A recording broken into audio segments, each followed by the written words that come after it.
When was the last time you looked into the mirror and just loved everything that you saw, your entire reflection? For a lot of us, the mirror is not just a neutral object. It has become an object that gives us that opportunity to judge ourselves, to judge our bodies, to judge every part of our bodies. What you forget is that it is with your body and your mind that you engage and interact with the world. What that means is that the confidence and boldness with which you go through life depends strongly on how you perceive yourself, how you perceive your mind, and how you see your body. For instance, if you believe that you're not good looking, or that you're too fat, or that you're too skinny, or you're too dark or too short, it's going to affect how you present yourself to the world. It's going to affect how you speak. It's going to affect how you carry yourself. Let me give you an example. When I was younger, I had hair. I had hair in my head. And sometimes I would grow my hair out like the Afro style. But unfortunately, when I got into college, I started going bald. And I wasn't even 25 years old yet. It felt really, really horrible. As a young man, it felt really horrible that I was losing my hair. And so because of that, I started wearing a hat everywhere. I would wear a hat, a face cap, everywhere that I go. I wouldn't leave the house without wearing a hat. And if for any reason I didn't put on a hat, I was super conscious. I was hyper aware of every step that I took. And when I'm having conversations with people, my eyes were just scanning to see if they were glancing at my head or just staring at my baldness. It was a very, very strange journey for me. That period of time in my life was very strange, but here's what I eventually realized. Nobody was thinking about my baldness as much as I was. I was just on my own magnifying the issue. And nothing about my baldness was actually controlling or affecting my life. It was just my perception of my baldness. And so the meaning that I attached to baldness affected how I felt about myself. It affected my feelings, and my feelings affected how I interacted with people. When you believe something about yourself long enough, you start acting as if it is true. Psychologists call this self-fulfilling prophecy, and that is one of the most powerful forces that is shaping human behavior. It basically says when we believe something to be true, we start acting in ways subconsciously. We start acting in ways that make it true. For instance, if I believe that I'm not attractive, I might start avoiding eye contact. I might avoid social situations. I might shrink my posture. I might speak less confidently in one-on-one situations or in a public space. And then people start to respond to me, to respond to my low, insecure energy. Because guess what? People respond more to how you carry yourself than how closely you match any particular beauty standard. And I'm sure that you know some people, or you've met some people, even on TV or in real life, who by the trendy beauty standards, they're not good looking, but people love them and they're happy and they're having the best time of their life. Your belief about yourself shapes your behavior.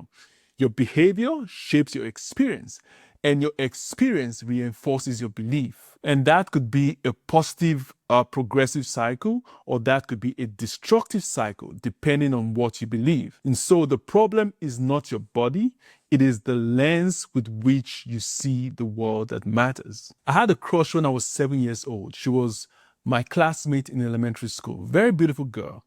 But after elementary school, she disappeared out of my life. I didn't see her again. All through high school, I didn't see her.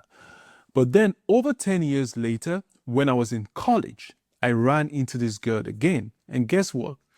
Her beauty was underwhelming. And I remember thinking to myself, like, what the hell happened? But here's the truth. She didn't really change. She didn't change much. I changed. Something in me changed. So I had to ask myself, what visuals, what narrative had I absorbed over these 10 years that reshaped how I saw beauty and reshaped how I defined beauty? And that leads to a deeper question. Who sets the standard for beauty? There was a time when you would walk into a clothing store and every mannequin was skinny. But now you walk into a clothing store and you see plus-size mannequin. Even on TV, It used to be skinny girls on commercials, but now you see more body representation for beauty products, for lingeries, and other products. And nowadays, there's a growing visibility and acceptance of different body types. Why? Why? Because beauty is not fixed. Beauty standards are not fixed. And culturally, beauty standards vary globally. But here's the truth: there's a strong effort by industries, by media, by business interests to control the perception, to control your perception of beauty.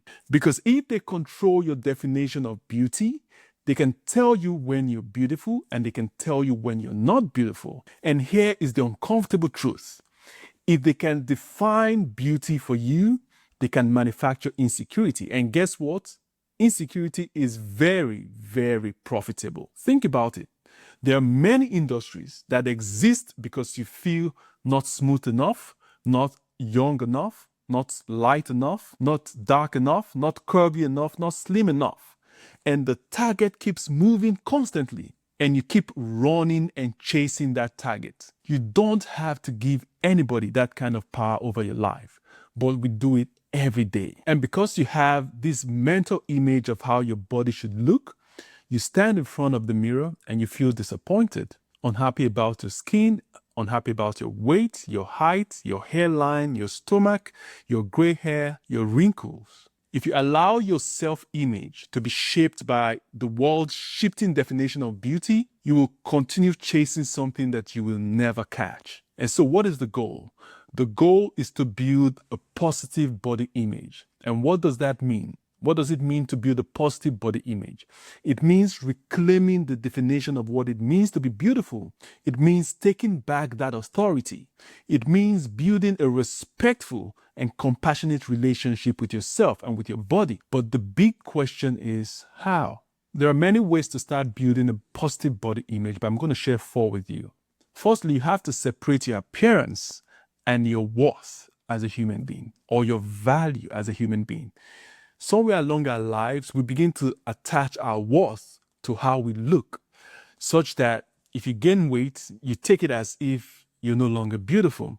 Or when you start aging, when there are visible signs of aging, you feel like you're losing your value. What you forget is that your body is just a vessel. It's a vessel that carries your intelligence, it carries your kindness, it carries your creativity, your leadership, your parenting, your impact.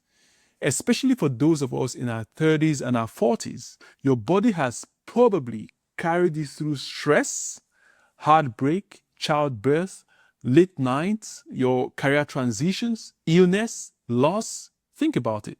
Your body deserves respect. Secondly, you have to shift your mindset from how do I look to how do I feel. Most people evaluate their body visually, but I think it is much more important to evaluate your body functionally. And that means asking questions like, do I feel strong? Do I feel energized? Am I well rested? Do I feel flexible? And this is what you do when the answer to any of these questions is no. For instance, do I feel strong? No, I don't feel strong. The question then becomes, how do I build back my strength while loving myself every step of the way? Your relationship with your body improves when you treat your body as a treasure that needs to be cared for. Thirdly, I think it is a waste of time to worry about things about yourself that you cannot change, like your height, the texture of your hair, your hairline, the color of your skin, the size of your nose. You need to adopt a mindset that celebrates your physical attributes. Something like, if you're taller than me, that means you're too tall. If you're shorter than me, that means you're too short. I am just the right height. If you're darker than me, you're too dark. If you're lighter than me, you're too light. I am just the right complexion. That is the kind of mindset that you need to have. Finally, if you think it's too difficult to build a positive body image, then practice body neutrality. That means you don't have to love your body every day, but you can choose not to hate your body. Body neutrality says some days you feel confident, some days you don't, but the respect you have for yourself and your body remains very stable. Let me take you back to my baldness. The day that I stopped wearing a hat wasn't the day that I loved being bald. It was the day that I stopped believing that baldness meant that I was less handsome. And once I stopped giving it that negative meaning, it stopped controlling my behavior. It stopped controlling how I interacted with other people. I need to remind you of something very important. Your body is going to change. Your body will age. Your body will fluctuate. You add weight, you lose weight. Your body will wrinkle, but that has absolutely nothing to do with who you are as a human being. The goal is to feel at home in your own skin, because when you're at peace with your body, you move differently, you speak differently, you show up differently, and that changes everything.